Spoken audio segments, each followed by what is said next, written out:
Question है missing number का। हमें यहाँ पर ये पता लगाना है कि इस आकृति में प्रश्नवाचक चिन्ह के स्थान पर कौन सी संख्या आएगी। तो आइए अब हम यहाँ पर ये समझते हैं कि यहाँ पर जो संख्याएं लिखी हुई है इन संख्याओं में क्या संबंध है, और उसके बाद ही तो ये पता लगाया जा सकता है ना कि प्रश्नवाचक चिन्ह के स्थान पर कौन सी संख्या आएगी। तो आप यहाँ पर ध्यान से समझिए कि एक वृत्त है और वृत्त में ये क्या है, त्रिज्या खंड है। आप यहाँ पर ध्यान दीजिए कि यहाँ पर ये त्रिज्या खंड है।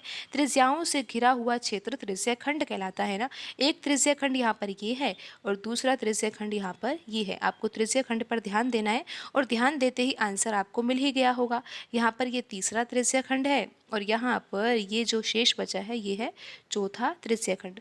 तो अब आप यहाँ पर ध्यान से देखिए कि यहाँ पर हम पहले त्रिज्या खंड की बात कर रहे हैं और आंसर तो आ ही चुका है।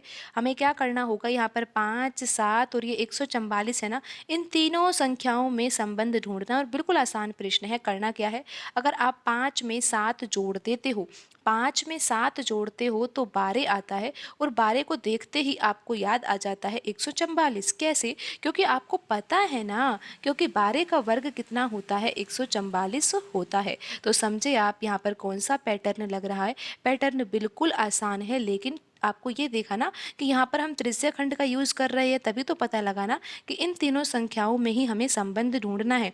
तो पहले त्रिज्या खंड से बिल्कुल आसानी से समझ आ गया है कि 7 और 5 को जोड़ना है तो 12 आ जाएगा और फिर 12 का अगर वर्ग किया जाएगा तो यहाँ पर ये संख्या जो बची है ना 144, इसको प्राप्त किया जा सकता है। अब आप यहाँ पर दूसरे त्रिज्या खंड में भी देखिए कि यही पैटर्न लग रहा है कि यहाँ पर भी बिल्कुल लग रहा है। अगर आप 3 और 4 को जोड़ते हो तो 7 आता है और फिर 7 का वर्ग किया जाता है तो 49 आ जाता है। फिर आप यहाँ पर तीसरे त्रिज्या खंड में देखिए कि यहाँ पर 5 है, यहाँ पर 1 है।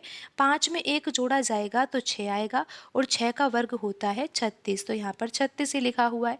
अब हम ये पता लगा लेंगे कि यहाँ पर प्रश्नवाचक चिन्ह के स्थान पर कौन सी संख्या आएगी। करना क्या होगा, हमें करना होगा 8 में हमें 2 जोड़ना होगा।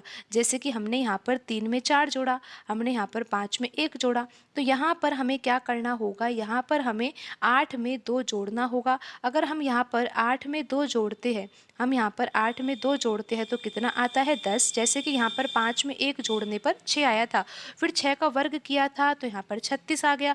उसी प्रकार हम यहाँ पर 10 का वर्ग करेंगे तो कितना आ जाएगा, यहाँ पर 100 आ जाएगा, क्योंकि 10 का वर्ग कितना होता है 100। और यहाँ पर प्रश्न चिन्ह के स्थान पर कौन सी संख्या आएगी, 100 आएगी। और आप ये देख सकते हो कि कौन से ऑप्शन में आंसर लिखा हुआ है, यहाँ पर ऑप्शन ए सही होगा।